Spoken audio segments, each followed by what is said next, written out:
Bandwidth for this podcast is brought to you by Ideate Software. Be sure to check out all of their great Revit applications designed to increase your productivity.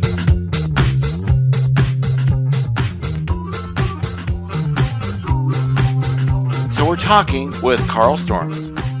So we have the Dana as well. And I'm Bill. Well, and most importantly, of course. Yes. We have Håvard.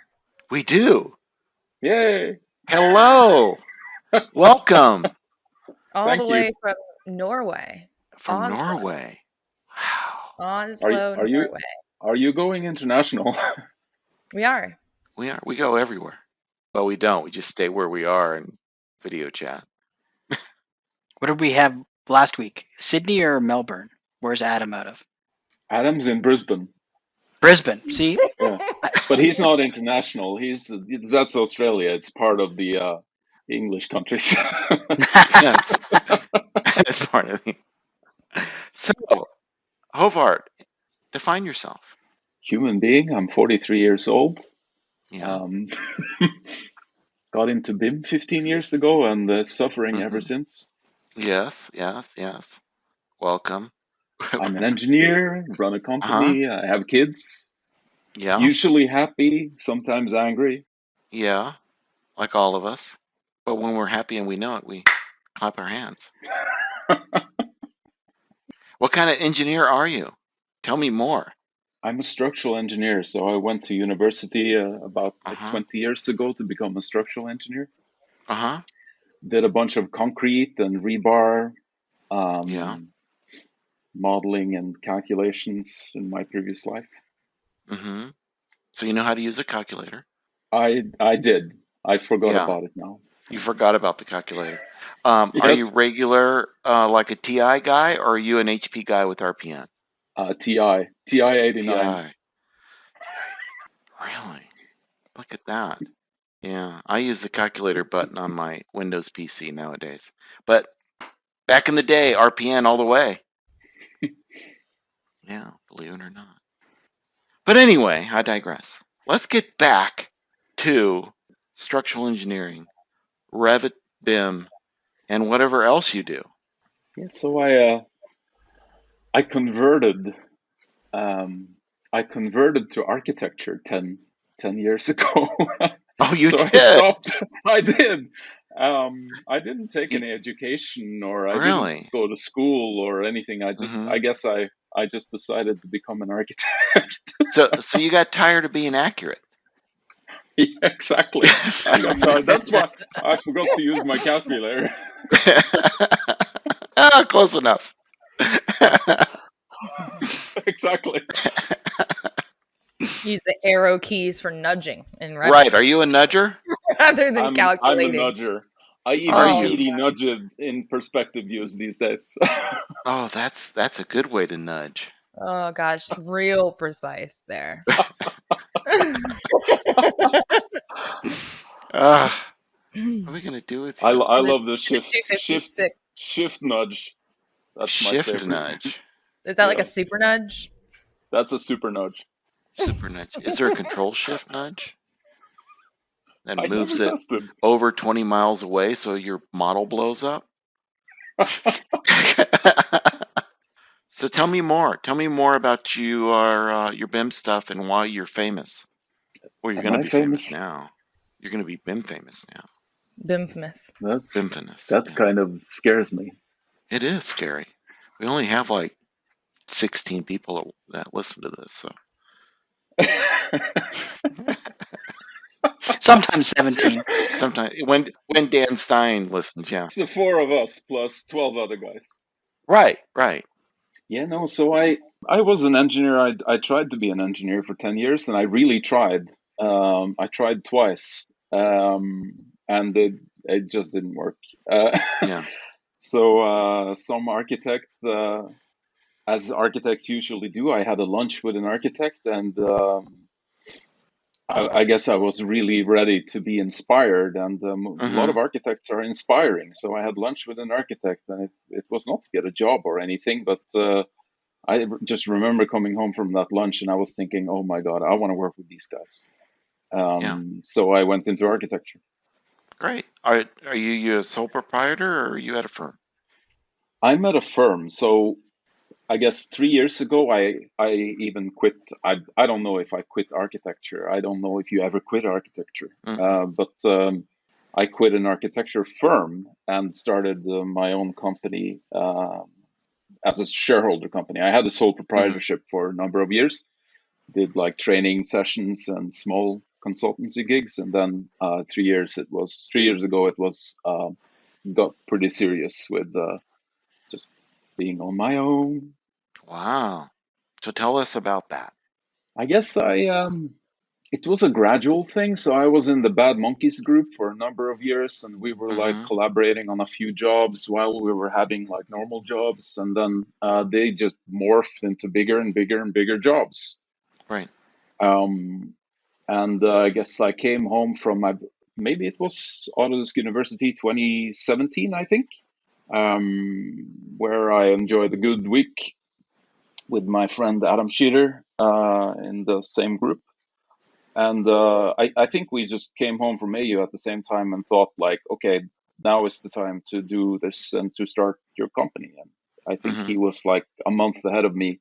And by the end of January, I'd quit my job. And then May 1st, or was it April? Anyway, after Easter in 2018, I was running my own company and working full time doing it. I didn't pay myself a salary until the 7th month or something, so it was kind of going on thin soup in the beginning. It was a little scary, huh? Yeah. Everything that I have done, as far as career changes and things like that, the scarier at the beginning, the better it has been. Well, isn't that it's kind of like a life lesson? Is that the amount of happiness you experience is the delta, really, the difference between what you experience, what you expect maybe, and what you really experience. Right. So the scaredest I've been, the better the job. Like the balance between the risk versus reward. Yeah, I think it's because you really want to make it work, and so you're scared that if you screw up, you're not going to make it work. And then where are you going to be? You can't go back. You're going to have to, you always go forward. So you have to then find another gig or what have you. But yeah, every job that I've taken, the more scared I've been, the better the job. Like the job I have today, scaredest I ever been when I started that job. I will keep that with me. I keep looking for the scary stuff. Yeah. What were you doing as a sole proprietor? What kind of jobs were you taking?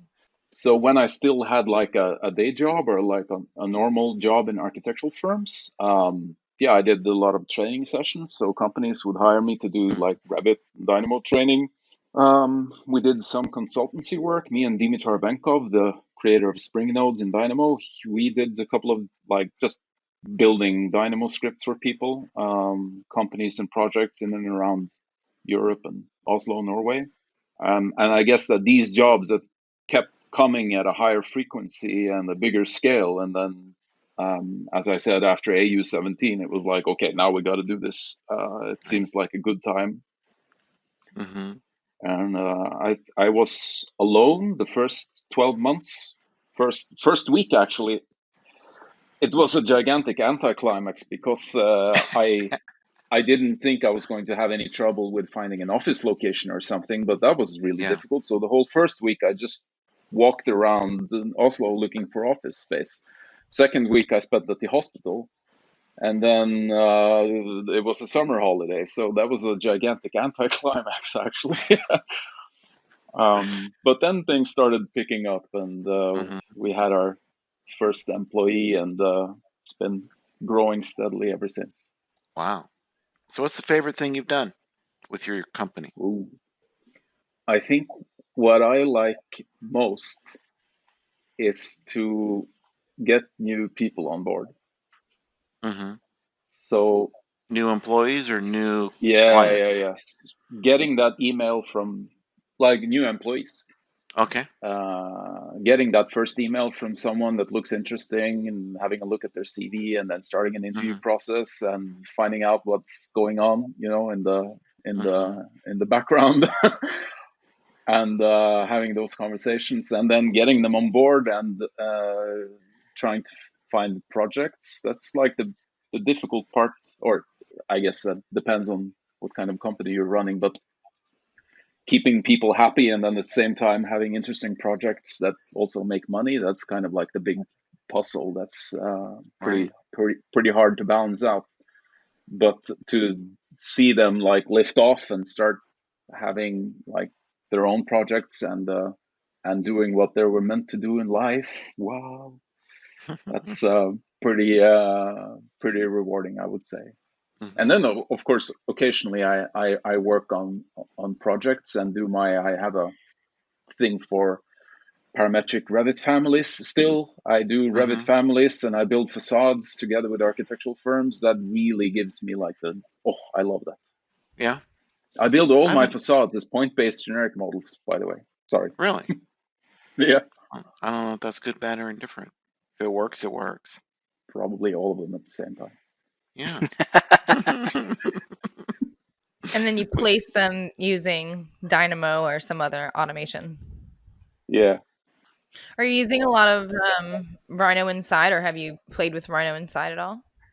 I played a lot with Rhino Inside in the beginning, but then I think I was really unlucky because I tried getting. So I work on this project where there's like very strict security measures. So every piece of software, every small DLL needs to goes through this whole process of getting approved by like 15 IT guys. And so it was really difficult to get Rhino. And I've been on that project actually ever since I started the company. So that's 3 years now. So when Rhino Inside started getting momentum, I was trying to get it into the project, through all these 15 IT guys, and it was I don't know. I think I was really unlucky because I approved the version that really sucked. It didn't work for me at all. I had like basic issues with like shifting windows, and then all of a sudden it disappeared, and I had to start the application again. It was a mess. So I kind of like lost a little bit, but I'm really looking forward to getting up to speed on Rhino Inside again.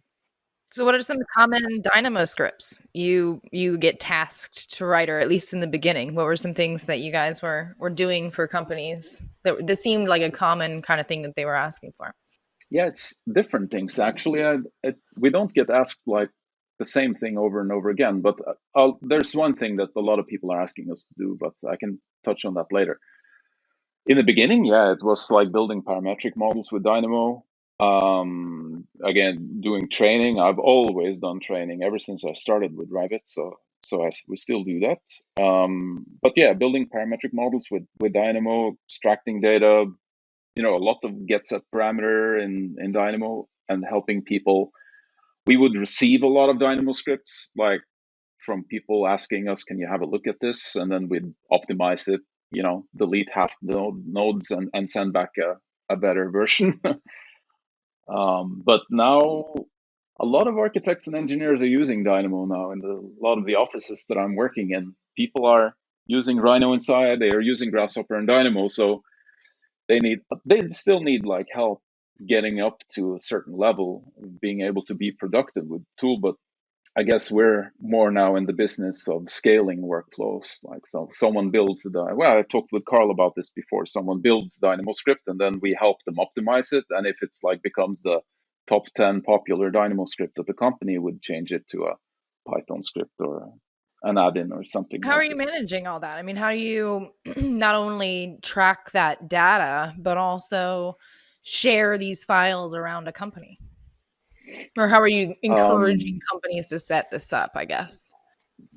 Good old the training sessions. And I think it's actually quite rewarding for people who are in a project, who are struggling with their tools, to see a guy making or someone making a tool for them in that project to solve the problem that they had today. So we get a lot of good feedback. I mean, people have been building Revit add-ins for quite a long time. But I never saw anyone being like as excited about them as the architects that I'm working with, who had like, you have a problem yesterday and we give you an add-in today and it solves your problem today, and then it smiles all around. So we gather people all around, and then we discuss and show the usage of them on the actual project files that they are working on. So it really helps adoption. And then of course installers and the documentation and so on. So try to do that as professional as we can, but we're still also kind of like amateur coders. So I think we have a lot of room for improvement on our own processes. Yeah, I guess there's just a few different, like we had data shapes and Orchestra on Mustafa. No. Yeah. Ayubi. El Ayubi is his last name. And he has Orchestra, which basically allows you to share this data around pretty easily, right? And how all of these things can kind of be integrated, whether it's tracking your usage or sharing your packages around, or the actual scripts themselves, or the resources related to the scripts, right? And that's, I know, the biggest challenge that I have with Dynamo. Luckily at Smith Group, we're a big enough company where we have a team of developers that help me with that type of stuff. But I can only imagine being a small company. I mean, luckily there is a tool like Orchestra that you can pay for and not have to have a developer on staff. But I mean, it's really hard, especially now with us all going to a cloud-based system, working remotely, not necessarily on a network. Do you have a network? Where does all this stuff get saved? How do you track these metrics? How do you know what scripts are being used, what packages are being used? He reaches out to Adam and gets himself some BIM beats. There you go. Adam's got lots of BIM beats. Yeah. No, we looked into that, but I'm not so. I actually have very little experience with tracking that, besides what I did together with Adam and Conrad on BIMbeats a while ago. But I don't know. I go around talk to people, but that's easier when you're in a same location and you're a smaller team. Yeah. Yeah, that's a difficult one. I've been struggling a lot lately with trying to find out the value of what we do and communicating that in understandable metrics and words to management. So any tips are very helpful. Yeah, well, in Autodesk, it doesn't make it easy for us. I mean, it's really difficult to leverage a program that doesn't really have an infrastructure that's supported in the way that we work. So that's a big frustration for me, especially everybody knows I am one of the biggest cheerleaders of Dynamo out there, right? So you're talking about working with clients giving you Dynamo scripts, and if it's their top 10, we'll turn it into an add-in. Are you finding that you're starting to get requests for almost like it used to be 10, 15 years ago, where companies would hire outside IT to come in and help once a week to do things? Are you getting the same thing to keep people up to date on their add-ins? They've got one add-in, now they've got 3, now they've got 5. Are you guys kind of like, I guess retainer is the best way to describe it, where you guys have contacts where you're always helping out a firm to do that sort of thing? You become their computational scientist on staff kind of thing? Absolutely. And that's, I find it sometimes difficult to put words or names to what we do and who we are, but that's the capacity that I try to tell our clients and potential clients, that this is what we want to be. We want to be your software development team, and kind of like closely connected to their projects. Do you guys offer the reverse side of that? You've got the firms where they have no bandwidth, they're busy, they need you to do exactly that service, whereas you have the other ones that say, we've got a couple of young kids that are really keen to learn about this stuff. We'd like to one day, rather than having somebody give us fish, we want to do fishing ourselves. So do you guys do that training and that side of it as well? You kind of what you used to do on the architecture side, except now you're bringing it up to AEC developing. Absolutely. I mean, like, we do anything, almost anything related to I have one clause in the contract. No, no, anything related to like increased efficiencies in the AEC industry, and then it usually magically just happens to be around the things that we know anything about. Like I told someone yesterday, you don't hire us to do your meeting minutes, but like, or in an automated fashion, but like anything that relates to like working smarter and better and faster and enjoying work more in and around like a BIM based environment for our AEC firms, we do that. And lots of training. I think it's kind of like, we want to help a lot of people master visual programming, but we also want to help the people who have been doing visual programming for some years to, build better workflows and work smarter with Dynamo or Grasshopper. And we want to help also those people scale up their best workflows to like larger organizations. So anything in relation to that, absolutely. So really, your goal is not just to help the firm, but to bring the whole industry up. To bring everyone up by the ability that we're giving them a platform, but we're also helping them create the platform and let them see the value in AEC folks doing their own coding. Yeah, you say it much more eloquently than that, but the idea that we're not going to somebody from Microsoft that knows how to code time card machines, but knows nothing about design or engineering or construction. Well, the thing that happened that when Dynamo, I really put a lot of importance to the appearance of Dynamo in this, because Grasshopper was around for a long time, but nobody was really caring or paying a lot of attention to Grasshopper until after Dynamo had been on the market, after a couple of years. Then people started talking about Grasshopper. It was kind of like this architectural thing that some architects did in university. And now it's a big thing. I mean, visual programming is massively popular in the entire AEC industry. And we are coming to a place, I think, that actually, interestingly, going back to what we started talking about, when I went to engineering school and I was a structural engineer, I studied together with like mechanical engineers and more like physical engineers and people who were doing like mathematical engineering. What I would normally consider like more theoretically advanced engineering professions. And those guys, my friends from those faculties, they were programming every day. They were coding every single piece of their workflow and their tool, and it was part of their job was to build a tool for themselves. And when I spoke to them after a couple of years in the AEC industry and I explained to them that I bought this Revit tool and then I'm modeling all these walls and everything is kind of like laid out in front of me, they were like, wow, you really don't do any coding at work? And that's where we are going.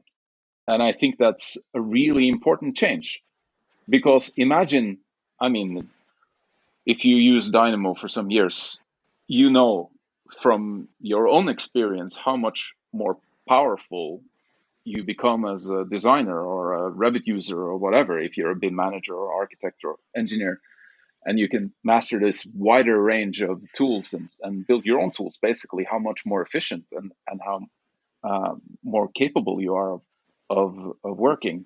And then when you can spread that knowledge to like 1, 2, 3, 5% of the industry, that's going to be, that is a massive change. Mm-hmm. And then I'm super excited about what this will lead to long term, in 5-10 years.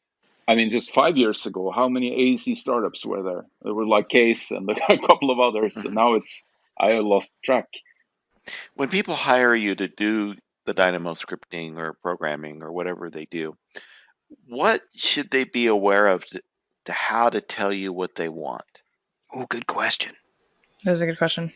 They should have had, and they don't need to. I mean, it's okay if you come to me and ask, I don't really know what I want or mm-hmm. what we should do or anything, then we sit down and talk. But what really helps is to develop a list of suck for the company. You get a couple of people together, or maybe it's your own list, but you just make mm-hmm. a list of the things that you think sucks. What are you wasting more time doing? And if you have, I've talked about this in presentations in the last weeks. We do this. We do this like list of suck workshop, and then we get all the sucks out on the board, and we kind of like prioritize them and find out which suck we want to start with doing something about. What sucks the most, right? Yeah, what sucks the most? That's why we all have jobs, right? Because Revit sucks. What would we do? But what else would we use? So that is really helpful when you talk to someone and they have gone through that process and they know exactly, you know, I want to do something with railing because it sucks. Then you know, that's easier. No, and I think that's the way I approach it also. It's like whenever I kind of teach a Dynamo workflow, which I push Dynamo Player kind of heavily at Smith Group, which I try to get all users, in that interface at least, bare minimum. And, I encourage them, you're about to spend a few hours on a task that you really aren't going to enjoy. Give me a call, let me know. And maybe there's a way that I can save you a few clicks or, from your eyes for going, zoning out in that task. Let me create a digital intern for you. Exactly. Especially if it's an incredibly logical task, right? That do the same thing over and over and over again. So I think the idea about ask the right question, a list of sucks. I think that particular answer leads to what might be a good closing question, and it's going to be two-parted. So stay with me here. Okay. So the first one of you're obviously very good at marketing. You just did a rebranding, and your commercials, I'm doing air quotes here, the commercials that you did for it, particularly about your mother, were hilarious. But they also drove home a very important point about the industry. And before you talk about that, I also want to talk about your list of sucks. I'm on the Reope website, and I'm looking at some of the best tools that came from Dynamo scripts to add-ins. And there's a little video, a little description. At the bottom of each description, it says, exists because manually synchronizing inside of Revit Central Flyers sucks hard. Exists because filters suck. And so there's a description, and that's really, it gets right to the point, and it just makes sense. So I think that kind of shows to the different way that you're thinking and that your new company sort of brings to the game. So I will stop talking now and let you talk about your newly rebranded enterprise. Thank you. I don't know what I was thinking when I wrote those things on the website. Yeah. No, there's so much that sucks, and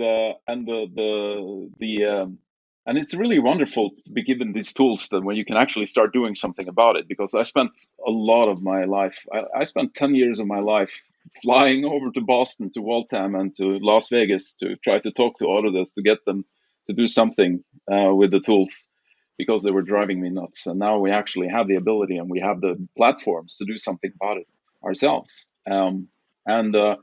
That is really, really a wonderful feeling to be able to do something about it, to do that.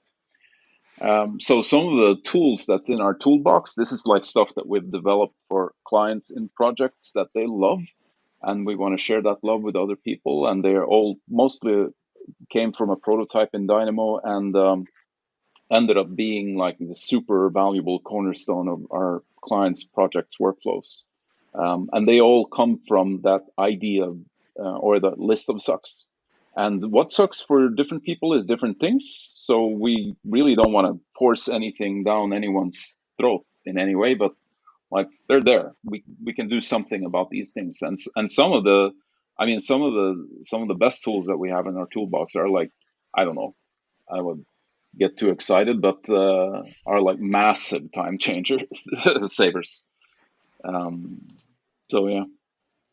No, I think that's how we can really find our best kind of qualities, really, right? Is like trying to make everybody else more efficient. We've been there. We've done the points and clicks. We know how much it sucks, right?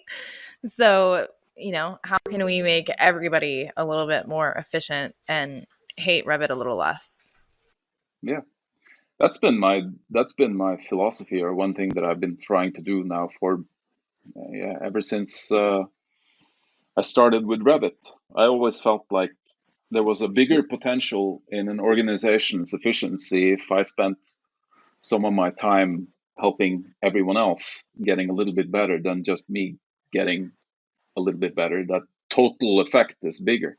So it's the same thing that we're seeing now with scripting and custom software development on projects in organizations. And on that note, I think we'll call it a BIMThoughts. Thank you so much for joining us today.